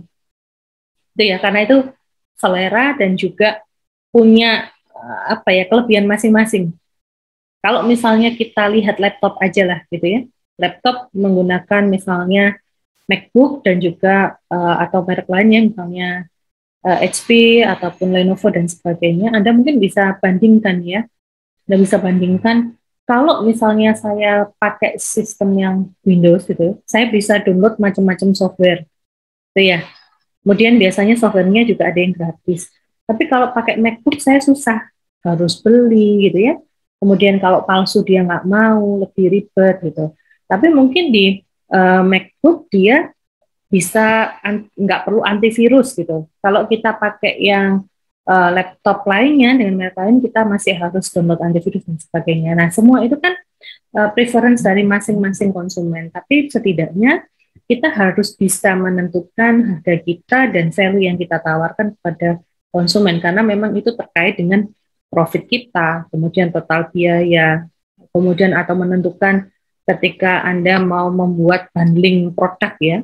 Kalau beli ini, ada kan produk bundling ya, Anda menawarkan produk baru, biasanya Anda tempelkan ke produk lama, seperti itu. Nah, ini kalau terkait dengan tempat ya, ini pasti berkaitan dengan saluran distribusi dan juga manajemen rantai pasokan atau supply chain gitu ya. Kalau di promosi ini kita pasti akan membahas tentang periklanan, promosi penjualan, ada penjualan secara pribadi, hubungan masyarakat atau publisitas, internet, dan bahan anggunan ini langganan ya. Langganan misalnya kita mau pakai iklan melalui koran atau iklan melalui media lain gitu ya. Nah, ini tingkat keputusan selanjutnya berhubungan dengan taktis. Jadi tadi sudah ya, ada strategis, ada fungsional, nah sekarang taktis. Taktis ini adalah implementasi aktual dari alat pemasaran tertentu. Nah, alat pemasaran kita tahu ya, ada brosur, ada langganan, ada pengembangan situs. Kalau misalnya Anda pakai website ya, kemudian kalau di perusahaan itu mau pameran, gitu ya, pameran dagang itu mau hadir di mana, biasanya ada komunitasnya. Komunitasnya itu kan juga berbayar ya. Anda kan ikut suatu asosiasi itu pasti bayar. Kemudian kalau mau iklankan itu daerah mana yang memang Anda mencakup wilayah itu. Jangan sampai kan Anda misalnya produk Anda itu belum sampai ke daerah Indonesia Timur, tapi Anda iklannya sudah di Indonesia Timur. Itu kan menyusahkan pelanggan untuk dapat produk Anda. Pertama, kedua juga akhirnya pelanggan kecewa karena nggak dapat kan produk Anda, akhirnya merusak hubungan pelanggan. Ini perlu dipersiapkan, gitu ya. Jadi, tadi kita sudah singgung ya, bahwa teknologi tinggi adalah produk atau proses yang canggih, di mana itu mengandalkan pengetahuan ilmiah atau rekayasa. Sedangkan kalau misalnya kita membahas inovasi, inovasi adalah hal-hal baru yang kita tambahkan ya. Memang beberapa di antaranya ada yang berteknologi tinggi di dalam implementasinya. Gitu. Nah, kalau kita melihat ya ciri-ciri lingkungan dari teknologi tinggi, ini ada karakteristik yang umum. Kita nanti akan coba membahas satu-satu ya. Yang pertama, ini ada pasar yang tidak bisa kita tentukan, ada teknologi juga gitu ya. Di sini juga ada hubungan atau marketing of high-tech product atau inovasi itu di tengahnya, dia menjembatani antara tiga hal ini. Coba kita lihat satu-satu ya, ketidakpastian pasar ya. Anda sudah tahu ya bahwa ambiguitas terkait dengan kebutuhan pelanggan itu kan banyak faktornya gitu ya, dan dipenuhi oleh teknologi tertentu. Yang pertama, ketika kita masuk ke ketidakpastian pasar, pasti Anda punya rasa ini sebagai perusahaan ya, ada rasa ketakutan, ada rasa ketidakpastian, atau misalnya juga Anda melihat keraguan konsumen terhadap produk Anda. Anda kan tahu ya, apalagi Anda seorang pelanggan, jangankan gitu. Ketika Anda pergi gitu ya ke supermarket, kemudian Anda SPG itu yang menawarkan produk makanan baru ke Anda langsung ambil nggak? Anda langsung cicipi nggak? Langsung cicipi? Oke, ada yang enggak? Kalau Ibu lihat dulu ya, mungkin pilih-pilih dulu. Saya lihat dulu, yang ditawarkan apa? Kalau misalnya yang ditawarkan produk minuman dan posisinya mungkin minumannya warnanya kurang menarik, kan kita lihat ya, misalnya jus itu. Orang itu menawarkan jus baru, yang mereknya masih baru, mungkin bukan Buah Vita atau apa yang satunya ya, Country ya kalau nggak salah ya, merek jus yang lainnya, atau merek lain lah, misalnya gitu ya. Kemudian Anda lihat di situ, Anda lihat dari warnanya saja dengan Anda bandingkan jus yang biasa Anda minum. Kalau lihat dari warnanya, kita kan sebagai konsumen ya, saya pasti akan melihat, kalau dari warnanya kayaknya kok lebih terang ya, dan kayaknya airnya lebih banyak ya, kan pasti begitu ya. Padahal kita belum coba, kita hanya melihat dari sisi penampilan produknya, kita belum coba. Nah, kalau sebagai konsumen itu ada dua, ada yang mau mencoba hal yang baru, ada yang dia sebelumnya sudah safe ya, artinya merasa tidak nyaman atau merasa sudah loyal terhadap produk yang biasa dibeli. Nah, ini juga ditangkap sebagai keraguan konsumen di dalam suatu perusahaan. Itu ya yang pertama. Kemudian Anda juga tahu bahwa kebutuhan pelanggan itu berubah secara cepat dan tidak terduga. Betul nggak? Betul kan? Contoh misalnya kalau dulu gitu ya, dulu pada saat awal-awal pandemi, kita kan butuh ya namanya masker, butuh yang namanya hand sanitizer. Gitu ya. Kemudian karena yang memproduksi sedikit, yang terjadi apa? Naik kan? Harganya naik karena stoknya atau barang yang ada di pasar itu sedikit, makanya harganya naik. Anda kan juga belajar ya, di mikroekonomi juga ada, di keuangan pasti juga dibahas gitu ya, bahwa produk-produk yang dia sedikit tapi kebutuhan masyarakatnya banyak akan melambungkan nilai dari produk itu. Nah, ketika si produsen ini atau banyak produsen baru yang menciptakan kebutuhan pelanggan tersebut, maka yang terjadi apa? Orang sudah bisa membeli produk yang dibutuhkan. Akhirnya apa? Akhirnya tidak terlalu butuh-butuh banget. Apalagi sekarang bisa menggunakan masternya tidak harus 2, misalnya 1 master medis, kemudian ditambahi master non medis, ada yang seperti itu kan. Kemudian master juga bisa digunakan dalam waktu tidak lebih dari 6 jam untuk master medis dan sebagainya gitu. Jadi ada banyak option di situ. Ini ada perubahan yang cepat ya. Kemudian kalau kita bahas teknologi, dulu kita itu memindahkan file media itu kan harus pakai USB ya, betul ya? Kita harus pakai USB. Kalau nggak ada temennya gitu ya, kamu punya flash disk nggak gitu, sudah heboh. Saya mau ini pindahin dokumen, ini sudah mau dikumpulkan, sudah mau di print, habis ini dikumpulkan ke Bulisa dan sebagainya gitu kan. Ada yang seperti itu. Nah kalau sekarang nggak usah pakai USB kan, tinggal aja Anda kirim ke WA gitu ya, atau Anda kirim ke email Anda, sudah tinggal di print, selesai gitu kan. Artinya apa? Bisa saja flash disk ini sudah tidak dibutuhkan lagi oleh pelanggan kita. Bisa ditangkap ya maksudnya ya. Ada perubahan yang relatif cepat di situ. Kemudian ada kecemasan pelanggan atas kurangnya standar dan juga desain yang dominan. Balik lagi yang tadi ya. Kalau misalnya Anda disodori dengan mobil listrik yang tadi, desainnya itu tidak cukup menarik. Contohnya kayak yang tadi, yang di slide awal, itu kan desain mobilnya roda 3 gitu kan ya, bentuknya besar, harganya lebih mahal daripada mobil yang berbahan bakar. Nah, kalau misalnya seperti itu dengan bentuk yang lebih besar, garasi Anda nggak cukup ya, misalnya Anda punya uang, Anda pengen beli, ternyata garasinya nggak cukup. Ya, akhirnya apa? Standarnya Anda turun gitu kan, desainnya nggak menarik. Akhirnya apa? Akhirnya Anda nggak mau beli, Anda beralih ke yang mobil berbahan bakar. Nah, contohnya kayak gitu. Kemudian ketidakpastian atas kecepatan adopsi.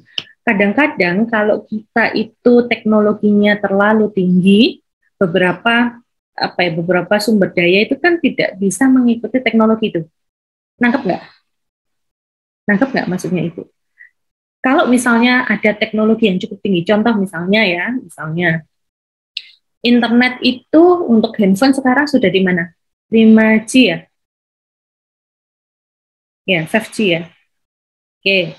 Kalau misalnya ada yang sudah lebih. Kalau misalnya itu ya, ditemukan teknologi di atas itu, ada 8G gitu ya. Sementara device-nya belum mengarah situ, kita kan nggak siap kan dengan kecepatannya. Nah, kalau tidak siap, maka teknologi yang sudah dikembangkan tidak terpakai kan? Tidak terpakai cukup lama karena harus menunggu device-nya ready. Bisa dipahami ya? Nah, kita jangan sampai seperti itu. Nah, kemudian yang terakhir ya, ini terkait ketidakpastian atau ketidakmampuan dalam memperkirakan ukuran pasar. Kita tahu pasar kita, gitu ya. Jangan sampai misalnya, oh pasar saya segmentasinya di usia 18 sampai dengan 40 tahun ya, karena saya membuat teknologi terkait dengan device handphone misalnya gitu ya. Jangan sampai Anda itu memperkirakan ukuran pasarnya, oh ternyata handphone saya ini bisa kok dibuat untuk anak-anak di bawah usia itu, misalnya seperti itu. Nah ternyata orang tua tidak memberikan fasilitas itu ke anak, akhirnya apa? Kan segmen tersebut tidak terisi. Kalau tidak terisi kan rugi kan Anda. Nangkep ya maksudnya ya? Kita harus bisa ngisi segmentasi secara full. Jangan sampai di luar segmentasi kita. Kalau memang kita ingin menyasar segmentasi lain, ya kita harus riset dulu. Riset lagi. Apakah benar teknologi kita itu menyelesaikan masalah di segmen tersebut? Kan gitu pertanyaannya. Kalau melihat segmentasi baru. Karena segmentasi awal kan sudah kita tentukan kan? Bisa dipahami ya? Atau bingung? Saya, oke. Sekarang Ibu ganti. Nah, ini adalah contoh ya, contoh dari penggunaan media. Mungkin Anda sudah paham ya, dulu itu kan orang-orang pakai yang namanya majalah ya. Sekarang dengan adanya telepon, mobile phone, itu kan orang juga sudah mulai berpindah ya. Iklan juga nggak harus di majalah. Jangankan seperti itu, mungkin sekarang surat kabar atau koran itu kan juga sudah mulai tidak ada yang mengakses ya, apalagi mungkin Anda yang di usia sekarang ini, beda dengan mungkin kakek nenek Anda di rumah itu masih suka gitu ya baca koran. Nah, ini juga ada ya, komputer dengan TV kabel. Dulu itu kan Anda pasti tahu ya, kita kalau mau melihat informasi, kita bisa menggunakan TV. Kalau sekarang kan lewat laptop kita bisa mengakses semuanya. Nah, ini contoh-contohnya. Ini juga sama, saya lewati. Nah, ini terkait dengan adanya ketidakpastian teknologi. Jadi di lingkaran sebelah kiri di gambar awal kita sudah membahas ketidakpastian pasar, sekarang kita coba melihat ketidakpastian teknologi gitu ya. Kalau kita tidak tahu ya terkait apakah teknologi atau perusahaan itu bisa memenuhi janjinya kepada konsumen gitu ya. Terkait ini ya, pertama, kita pasti tidak tahu kalau nggak berangkat dari riset dulu ya. Kita berangkatnya dari produknya dulu, kita kembangkan, kemudian produknya jadi, baru kita ke pemasaran. Nah, ini kalau misalnya berpikirnya seperti itu, maka kita tidak tahu apakah inovasi yang kita berikan itu berfungsi sesuai dengan janji yang kita berikan. Pertama, kalau kita buat suatu produk, ya, kalau kita buat produk yang punya teknologi tinggi, kita kan punya tujuan tuh. Oh, produk ini bisa menyelesaikan permasalahan konsumen A, B, C, D gitu kan. Anda kayak misalnya bikin, mungkin bisa dicari ya di internet, saya rasa di Shopee juga banyak, beberapa tempat makan gitu ya, merek lain banyak, itu tempat makannya bisa menghangatkan, kabelnya bisa dicopot. Tuh, kalau zaman dulu sebelum ada teknologi ini, Anda kalau bawa makanan gitu ya, itu kan cuma ditaruh di tempat plastik biasa, kemudian makanannya itu dingin gitu ya. Nasinya jadi dingin, sayur misalnya sayur sop yang dibawa itu jadi dingin. Nah, dengan adanya teknologi itu Anda tinggal kasih air di bawahnya gitu ya, modalnya kayak rantang gitu, nanti bisa dicari di internet. Tinggal dikasih air, colokin kabel, kabelnya bisa dilepas. Nah, itu makanannya jadi hangat gitu. Nah, ternyata apa ya, Ibu bilang rantang gitu aja ya, daripada susah ya. Rantangnya itu bisa buat ngukus, bisa buat masak beras, jadi nasi itu ya, kemudian bisa buat macam-macam, bisa buat goreng dan sebagainya. Nah, ketika Anda melihat fungsinya itu, kan janjinya seperti itu. Begitu Anda lempar ke konsumen, Anda kan nggak tahu konsumennya butuh nggak ya. Jangan-jangan butuhnya itu cuman untuk menghangatkan saja. Jangan-jangan butuhnya itu hanya untuk traveling aja. Kan nggak sesuai dengan yang apa yang Anda inginkan. Yang diinginkan perusahaan kan produk itu laris manis, bisa dipakai oleh konsumen setiap hari, kan maunya gitu kan ya. Kemudian kalau rusak ya konsumen beli lagi sama produk itu, maunya kan gitu. Nah, itu ada ketidakpastian. Kemudian juga ada ketidakpastian mengenai jadwal pengembangan produk baru. Karena apa? Karena kalau misalnya Anda sudah bikin produknya kayak tadi ya, 3-in-1 semuanya ada, Anda kan harus punya jadwal tertentu untuk membuat produk baru. Misal produknya setelah Anda melihat, Anda kan pasti survei tuh ke konsumen ya, produk yang sudah dibuat ini rantangnya itu bentuknya gimana, apakah bisa dipakai kemana-mana, apakah produknya dengan harga segini cukup untuk mengatasi problem konsumen. Oh, ternyata rantangnya ini bentuknya dikecilin aja, tapi 2 susun, supaya yang atasnya bisa buat ngukus, yang bawahnya bisa buat masak nasi, misalnya seperti itu. Nah, itu kan juga harus punya jadwal yang pasti, gitu ya. Kemudian ada ambiguitas tentang apakah pemasok itu bisa memperbaiki masalah pelanggan dengan teknologi. Nah, ini terkait dengan ini. Kalau Anda pakai teknologi tertentu, itu kan Anda punya pemasok komponen-komponennya. Ya, ketika Anda membuat inovasi itu, otomatis kan Anda harus tanya ke pemasok, saya mau bikin inovasi ini, saya butuh komponen A, B, C, D. Nah, ternyata pemasok Anda itu nggak punya komponen A, B, C, D. Ini kan jadi problem lagi. Ke jadwal juga, kemudian ke pengembangan produk. Nah, ini harus dipastikan juga. Kemudian terkait dengan kekhawatiran atau konsekuensi yang tidak terduga atau tidak diinginkan. Ya, ini terkait dengan misalnya, Anda tahu ya, dalam suatu bisnis itu pasti ada konsekuensinya.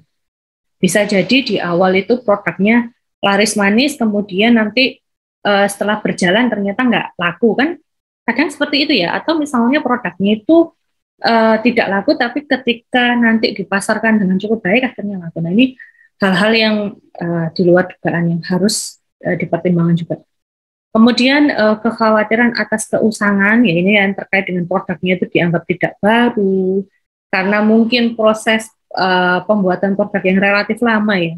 Kadang itu kan perusahaan pembuat teknologi itu kan harus tahu ya kapan waktu yang paling tepat untuk melemparkan produknya ke konsumen. Jangan sampai momennya itu kelewat. Kalau momennya kelewat kan teknologinya nggak baru lagi ya. Kalau nggak baru lagi ya nggak bisa dijual secara otomatis seperti itu. Gitu ya. Ini terkait dengan siklus hidup teknologi. Nah, kita harus tahu ya bahwa ada evolusi dalam teknologi generasi baru. Nah, ini ada yang disebut sebagai hukum Moore ya. Kinerja teknologi itu bisa berlipat ganda setiap 18 bulan tanpa kenaikan harga. Jadi, kalau Anda menggunakan teknologi apapun, dalam waktu 18 bulan pasti ada teknologi baru yang memperbarui teknologi lama. Betul nggak? Betul nggak yang di sini? Contoh. Anda tahu Oppo ya? Merek handphone ya. Oppo itu dalam waktu 1 tahun itu bisa berapa seri ya? Banyak kan? Banyak ya? Kalau Anda mau beli handphone tuh loh, dalam gini aja deh. Misalnya tahun 2022 gitu ya. Anda mau beli handphone tahun 2021 gitu ya. Karena 2002 kan yang rilis masih mahal gitu ya. Saya sebagai konsumen mau beli yang agak murah lah karena masih mahasiswa. Kalau harganya mungkin yang 10 juta ke atas itu kan terlalu mahal. Nah, Anda mau pilih Oppo, Anda lihat serinya aja udah bingung kan?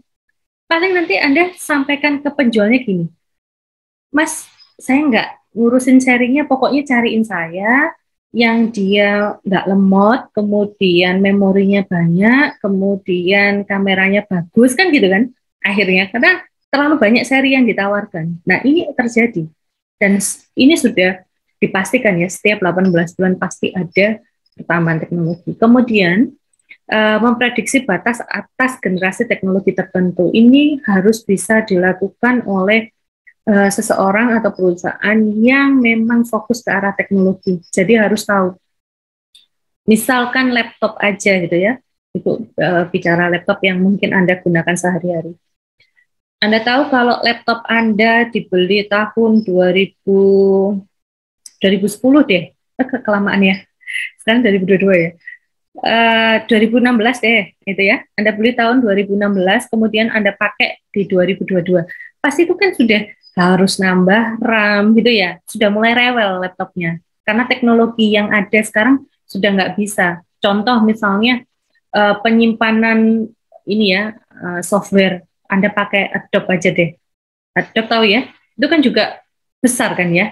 Dipakai di komputer kan juga, atau di laptop kan lemot ya. Kalau misalnya prosesornya nggak bagus dan sebagainya, itu Anda harus update dan sebagainya. Itu ada batasan teknologi tertentunya. Kemudian biasanya diwujudkan dalam bentuk produk baru, ya ini terkait dengan teknologi yang berkembang sesuai dengan hukum Moore tadi. Nah, seringkali kurva berbentuk S, nanti akan saya tampilkan ya di slide sebelumnya. Ini melihat ya fungsi dari bentuk teknologinya. Jadi kalau teknologi yang lama itu performance-nya pasti ada batasnya. Sama kayak apa ya? Ibu bilang kayak titik jenuh gitu ya. Anda kalau bisnis itu kan pasti ada masanya gitu ya. dia start terus turun. Ya, kalau Anda memulai suatu bisnis itu kan pasti dia ada waktu puncaknya, kemudian dia lurus, terus dia lama-lama turun. Betul ya? Nah ini sama, teknologi gitu. Jadi teknologi itu yang lama, itu akan dia diam di sini, terus gitu ya, sementara teknologi dia di atasnya. Nah ketika kita di teknologi lama mau ke atasnya, kita harus upgrade. Nah sekarang pertanyaannya terkait dengan siklus hidup teknologi, limbahnya kemana kan gitu. Karena kita di negara kita belum ada contoh cartridge. Itu sampai sekarang kan belum ada kan cara untuk membuat ini ya limbahnya jadi bermanfaat dan sebagainya, itu belum ada, laptop dan lain-lain gitu ya. Nah ini beberapa implikasi terkait dengan siklus hidup teknologi. Jadi teknologi yang baru itu seringkali datang dari perusahaan yang tidak menjual teknologi generasi saat ini. Jadi kita tidak melulu ada perusahaan yang memang dia fokus ke teknologi, terus ujung-ujungnya selalu yang paling baru atau paling terdepan. Ini biasanya enggak. Contohnya, Anda tahu Samsung itu kan juga cepat ya dalam proses teknologi ya. Sekarang aja dia sudah bisa, Anda tahu ya, handphone flip yang harganya 20 juta, itu kalau dibuka kan, bentuk flipnya kan nggak kelihatan ya, layarnya itu. Dan tahu? Nah, contohnya kayak gitu. Kemudian itu mungkin yang perusahaan yang sudah lama ya, tapi ada beberapa perusahaan yang baru itu juga menemukan beberapa bentuk teknologi yang mampu menyaingi Samsung ataupun iPhone ya, seperti sekarang ini ada Oppo, ada yang lain-lain lah, banyak ya. Kemudian pada pengenalan awal teknologi yang discontinue itu seringkali mengungguli teknologi lama yang tadi ya. Artinya yang teknologi gagal tadi Ibu sampaikan di awal, di contoh itu kan sebenarnya teknologinya cukup bagus ya, melebihi dari teknologi lama. Tapi yang disayangkan kan bukan karena teknologinya, karena harganya mungkin relatif mahal, tidak menyelesaikan permasalahan konsumen dan sebagainya gitu ya. Petahana ini adalah perusahaan yang sudah mapan ya. Jadi perusahaan yang sudah mapan itu seringkali meremehkan kelangsungan hidup dari perkembangan teknologi yang ada saat ini. Sehingga teknologi baru itu juga mengejutkan ya bagi perusahaan yang sudah mapan. Apalagi yang ngusung adalah perusahaan yang startup, biasanya seperti itu. Oke, ini mungkin Ibu Lompati ya, saya yakin Anda sudah paham. Ini adalah sifat standar dari industri ya. Kalau Anda bisa lihat dari sini, saya yakin bisa dipahami gambar ini atau harus dijelaskan? Bisa ya, karena tadi sudah Ibu sampaikan panjang kali lebar ya. Ada yang nggak paham? Oke, paham ya. Mungkin Ibu jelaskan sedikit aja ya pengertiannya, barangkali ada yang ini apa ya. Jadi ketika kita membuat teknologi yang tadi ya, kita harus punya standarnya, kemudian kita harus meningkatkan kompatibilitas produk ya untuk konsumennya. Jadi kita tingkatkan value-nya, kemudian kita juga harus menurunkan ketakutan atau ketidakpastian dari teknologinya, kemudian dari konsumennya. Kita harus bisa menurunkan hal-hal tersebut untuk meningkatkan kemungkinan adopsi dari teknologinya, di mana nanti bisa meningkatkan dari jumlah orang yang menggunakan, gitu ya. Kemudian value-nya juga meningkat, atau kita juga bisa meningkatkan insentif bagi pengembangnya. Nah, nantinya siklus ini diharapkan ya berputar untuk adopsi dari teknologinya. Bisa dipahami ya. Ini siklus dari menggunakan teknologi di industri. Nah, ini terkait dengan desain dominan yang muncul dan berapa lamanya. Jadi perusahaan atau industri itu biasanya kan model bisnisnya terbuka gitu ya. Anda kalau misalnya tahu orang pebisnis itu berkumpul dengan orang yang bisnisnya juga sama dengan dia, bisa dipahami ya. Misalnya orang yang bisnis di makanan ya pasti nggak mungkin dia kumpulnya dengan orang yang bisnisnya misalnya di perbengkelan lah, atau otomotif misalnya kayak gitu. Nggak mungkin kan, karena nggak sama kan. Biasanya orang yang cenderung di otomotif kan melihat sekarang itu trennya seperti apa. Sama juga kalau di makanan kan trennya itu akan melihat kalau anak muda atau misalnya Anda segmennya orang tua sekarang itu kemana sih, dipengaruhi budaya itu akhirnya kemana dan kemana gitu kan. Nggak mungkin kan kita harus melihat kita itu di daerah mana pertama. Kemudian inovasinya kurang radikal karena kalau terlalu inovasinya terlalu tinggi, kemudian yang tadi ya teknologinya terlalu tinggi, sementara device-nya nggak mencukupi kan ada gap ya. Kalau gapnya terjadi, maka teknologinya juga tidak bisa digunakan dan sebagainya. Ini sebenarnya sudah Ibu jelaskan, tapi tinggal baca lagi dan Anda cerna. Jadi saya lewati ya yang ini. Nah sampai dengan di sini ada pertanyaan nggak sih sebelum Ibu lanjutkan? Bisa dipahami ya? Oke. Nah ini strateginya tadi juga sudah dijelaskan. Jadi ketika kita ingin menjadi yang besar dan cepat ya di dalam suatu perusahaan, kita harus melakukan penawaran gratis. Ada sampel kan, biasa kan kita sampel atau test drive lah minimal untuk teknologinya. Ya. Kemudian kita juga melakukan lisensi teknologi ke pemain industri lain. Jadi kita bandingkan, biasanya sih apa ya, itu dibanding gitu ya ke perusahaan. Kemudian kita buat penguncian pelanggan berdasarkan biaya kita ya terkait dengan penawaran yang kompetitif. Nah, hal-hal yang harus kita garis bawahi adalah teknologi terbaik mungkin tidak memenangkan perang yang standar di antara perusahaan. Kemudian perusahaan yang merupakan standar industri de facto itu harus diperiksa dengan cermat ya untuk melihat perilaku monopolistik. Ingat ya, kadang-kadang ada perusahaan besar yang bermain pasar monopolistik. Ada yang ingat monopolistik apa? Yang ingat?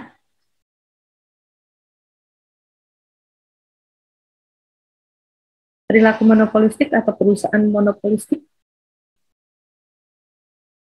Ya, biar nggak ngantuk, buka Google-nya ya mungkin ya.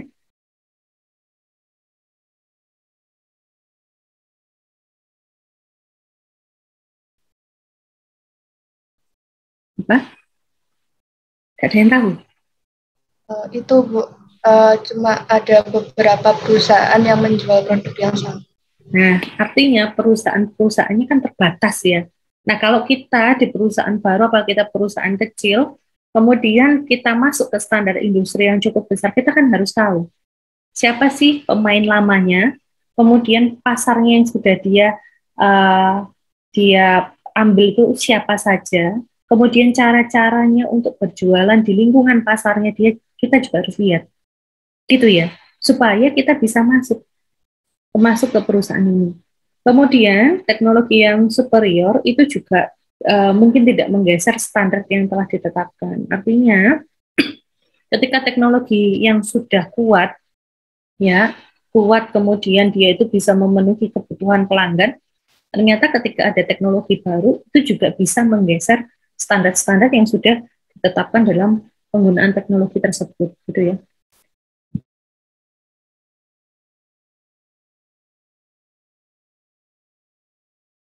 Nah, ini alasan kenapa perusahaan itu tidak dapat, ini yang setuju ya, menyetujui standar yang ada. Kadang-kadang perusahaan itu kan ketika sudah lebih unggul daripada perusahaan lain itu kan enggan untuk berbagi resep ya.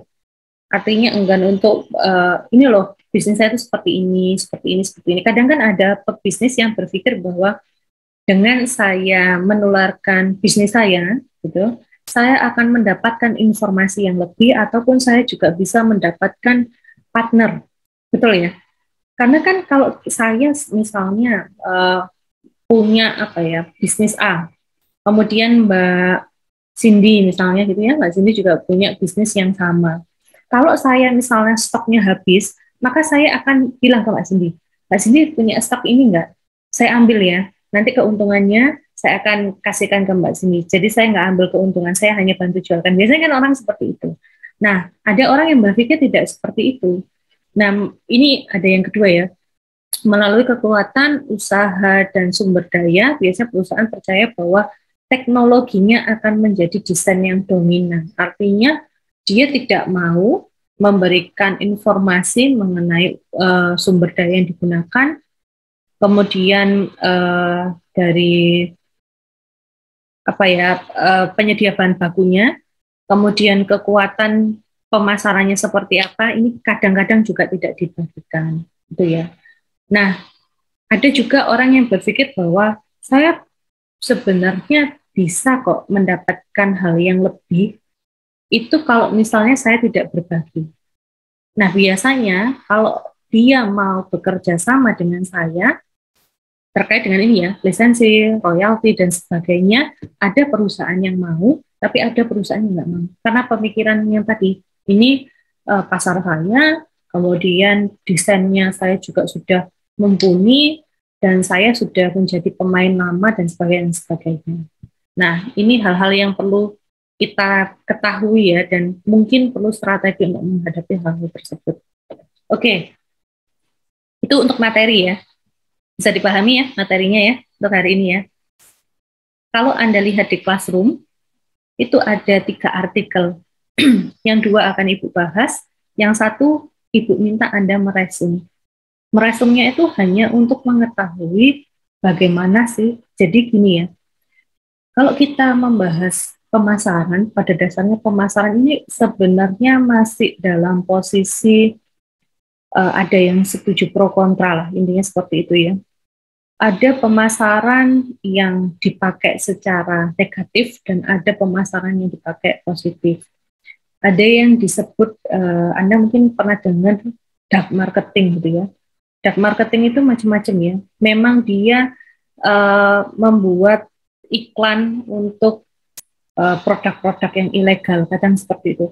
Ada orang yang membuat iklan yang bertema gelap ya, artinya dark marketing itu untuk konten-konten horor misalnya seperti itu.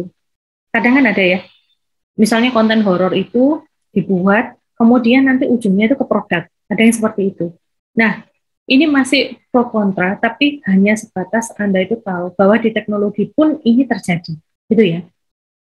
Terkait ini ya, Anda mungkin tahu ya, ini artikelnya Muhammad Ali dan juga ATV ya tahun 2017. Ini judulnya The Dark Side of Consumer Life in the Age of Virtual and Mobile Technology. Nah, ini Ibu langsung ke pembahasannya aja. Jadi kalau Anda lihat ya, Anda bisa nggak ngasih contoh 8 ini? Coba Ibu bantu di mana ya? Di target distraction aja deh. Ibu kasih contoh gini. Anda sering nggak sih ketika mendownload aplikasi, apapun lah itu, Anda mencantumkan data diri? Betul ya? Kalau nggak mencantumkan data diri, Anda nggak bisa menggunakan aplikasinya. Di Indonesia, kita tahu ya bahwa data itu dijual dengan cukup bebas. Ya, contoh sehari-harinya Anda nggak kenal, Anda nggak ini, tiba-tiba ditelepon, yang ditawarin produk, yang katanya temen yang hutang gitu kan, macam-macam gitu. Kadang kan ada nanya ya, ini dapat nomor telepon saya itu dari mana, gitu ya. Nah, ada data kita itu sudah bocor. Nah, kalau di luar negeri ini dilindungi, tapi kalau di kita seperti apa? Jadi penggunaan teknologi tadi ya, teknologi sebagai salah satu media untuk memasarkan ya. Jadi di sini kita sudah kena target distraction. Anda tahu aplikasi True Cellular? Ada yang pakai aplikasi True Caller, ya, True Caller ya. Ada yang pakai di HP yang kalau misalnya ada telepon masuk, ada namanya, yang pakai? Ada nggak tahu bentuknya? Coba ya, lihat kemarin sempat. Bentar, ini beritanya lumayan.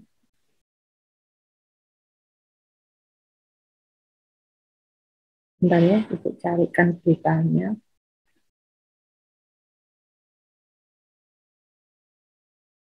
Nah, ini sempat ini ya, dan kita masih belum bisa mengatasi ya.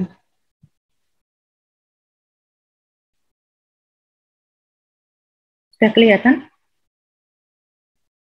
Sudah kelihatan? Karena tadi ya, karena data kita bocor. Data kita bocor, kita pasti akan kadang-kadang di handphonenya juga bisa ya mencek cek lokasi nomor HP ataupun pakai aplikasi ya. Kalau Anda sebagai seorang pelanggan, Anda sudah tahu data Anda bocor, kemudian Anda sering ditelepon orang nggak jelas atau dikirimi pesan orang nggak jelas, Anda bakal pakai aplikasi ini nggak? Pak Truecaller ya, Truecaller. Ya, nyebutnya gitu ya. Pakai ini nggak kira-kira? Anda mempertimbangkan pakai ini atau tidak pakai ini? Iya Bu, kayak bakal pakai itu. Kalau nggak pakai get kontak sih Bu. Oke. Nah, padahal di sini tuh ya, coba kita logika gini ya. Ketika Anda pakai ini, kemudian ada nomor telepon masuk, di situ tiba-tiba ada namanya, ya, namanya si A, si B gitu ya. Katakanlah di situ ada namanya Mbak Alif gitu ya. Mbak Alif di situ muncul. Nah, ketika orang lain ditelepon Mbak Alif karena mungkin Mbak Alif salah ketik nomor, namanya Mbak Alif muncul di situ. Otomatis ketika kita pertama kali mengakses ini, kita kan masukkan data macam-macam tuh. Kita nggak sadar kan kalau data kita juga dijual sama dia. Tapi kita tidak punya pilihan. Karena kalau kita tidak pakai ini, kita juga tidak bisa melihat gitu ya, melihat siapa yang kontak kita, benar nggak ini telepon penting atau telepon ini cuma spam. Kan dilema kan? Padahal aplikasi ini menawarkan keamanan untuk mengetahui atau melacak nomor HP yang telepon kita. Tapi secara tidak langsung, nomor kita, identitas kita, juga dia jual untuk orang lain. Bisa dipahami. Nah, ini contoh dari yang tadi. Sebentar. Contoh yang target distraction. Contoh lainnya adalah pinjaman online. Anda tahu pinjaman online itu ya? Itu kan nawarinnya kayak paling murah, paling cepat, paling ini gitu kan. Seolah-olah semua masalah diatasi dengan cukup baik. Tapi apa yang terjadi? Begitu Anda telat bayar, sehari lah misalnya itu, sudah diteleponnya semua nomor kontak yang ada di Anda. Kemudian, Anda juga, ini salah satu ya, nanti coba lihat. Anda mungkin pernah juga, ini hati-hati ya, Anda dapat SMS, gitu ya, anak-anak muda itu kan kadang-kadang, Anda nanti kalau mengakses link di bawah ini, nanti Anda akan mendapatkan pulsa 100.000 atau 50.000. Pernah nggak dapat SMS atau WA gitu? Nah, kalau Anda klik gitu ya, itu secara tidak langsung nggak tahu nomornya siapa, dari mana gitu ya, lewat SMS atau lewat WA, lebih baik Anda abaikan. Kalau Anda tiba-tiba mengklik itu semua data yang ada di handphone Anda itu terjual gitu ya, dia bisa akses semuanya. Makanya kenapa ada orang yang akhirnya rekeningnya dibobol, kemudian kontaknya dihubungi. Ada yang ini terjadi ya. Jadi ada salah satu teman saya, dia itu ibu-ibu gitu ya, ibu-ibu rumah tangga, ada SMS yang mengatakan kalau misalnya dia klik link itu dan mengisi survei yang ada di situ, maka dia akan mendapatkan 50.000. Waktu itu gitu ya, secara langsung. Ketika diklik, nggak ada isinya, kosong. Ya kayak Anda buka lembar kosong yang ada di ini ya, tampilan Chrome Anda. Begitu kosong, besoknya ada temannya yang WA. Gitu ya. Ternyata WA-nya tadi itu sudah bisa dibobol sama si pelaku, dan pelaku itu minta ditransfer uang karena butuh mengatasnamakan teman saya tadi. Jadi nama saya ini, saya butuh uang untuk anak saya yang sedang sakit, saya pinjam uang nominalnya misalnya 2 juta. Nah, teman yang tidak tahu kan pasti, kok tumbennya ini minta bantuan dan sebagainya, transfer gitu kan. Transfernya tidak ke nomor rekening bank, Tapi nomor rekeningnya itu nomor rekening Shopee atau misalnya OVO yang sampai dengan detik ini kepolisian juga tidak bisa melacak. Nah itu Anda semua hati-hati ya kalau misalnya ada seperti itu. Nah ini adalah contoh-contoh di mana penggunaan teknologi di dalam pemasarannya bagus. Dia mungkin akan menyampaikan bahwa dengan adanya tadi ya kayak Ibu contohkan tadi, Ibu bukakan, dan salah satu contohnya aplikasi itu ini bagus seperti ini. Tapi ternyata di belakangnya ada kepentingan-kepentingan tertentu.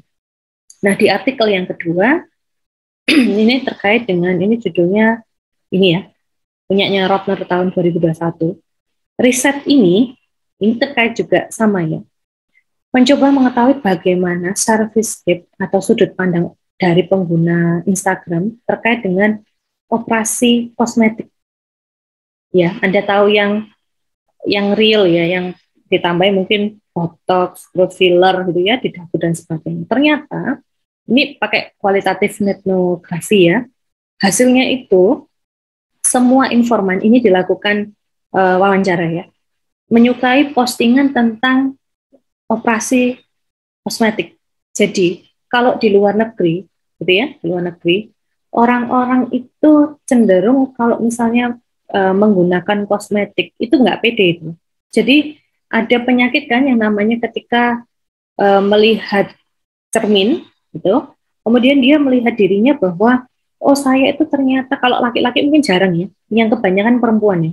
Perempuan itu merasa bahwa wah saya kok pipinya sekarang karena usia itu ya kok turun ya, wah saya harus filler ini. Kemudian hidung saya kok kurang mancung ya, kalau di Korea kan sudah biasa ya operasi plastik dan sebagainya.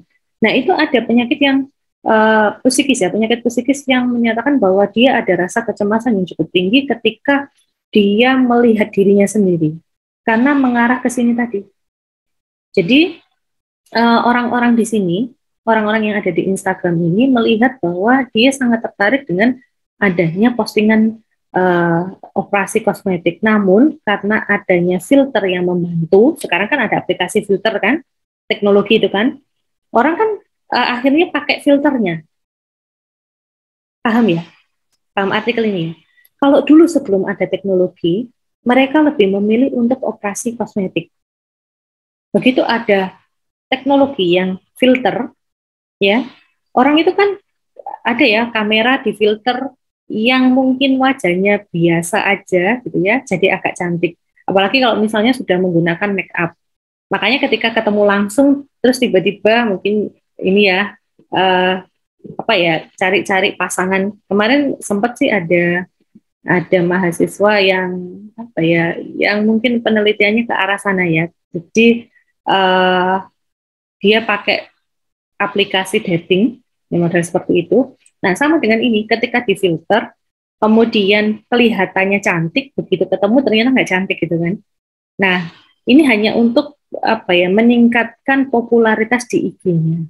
Sebenarnya di situ. Nah, terlepas hal seperti itu ya, semua hal itu ternyata yang ditemukan di artikel ini, bahwa para wanita itu memiliki rasa, ini tadi, namanya body dysmorphia atau insecure dengan badannya sendiri, dan ini banyak ditemukan di orang-orang asing, gitu ya. Mungkin sebagian dari di Indonesia juga demikian, tapi kan banyak ya sekarang, nggak hanya filter, orang punya kemampuan make up aja sudah bisa merubah bentuk tampilannya kan, jadi semakin banyak. Nah artinya apa? Filter ini, ya, filter yang ada di Instagram itu ternyata mampu menggantikan secara tidak langsung dari sini postingan tentang yang ini. Bisa dipahami ya penggunaan teknologi canggihnya ya. Oke. Nah, tugas Anda, sudah selesai ya. Tugas Anda adalah meresum untuk melihat teknologi dan pemasaran terkait dengan artikel yang ada, yang sudah Ibu tampilkan. Kalau dilihat itu mungkin membahas tentang apa, narkoba ya. Ada yang sudah buka belum? Belum. Tapi jangan fokus ke narkobanya ya. Fokusnya itu ke sisi gelapnya dari marketingnya dan juga teknologi yang digunakan. Itu ya. Ada pertanyaan sampai dengan di sini? Ibu, saya izin bertanya, Bu. Untuk artikelnya itu apakah kita memilih salah satu atau semuanya kita resume? Oh enggak, yang di resume itu kan sudah ada linknya ya. Oh, jadi udah ada di Classroom gitu ya, Bu ya? Coba dicek dulu. Baik, Bu. Coba dicek dulu semuanya di Classroom.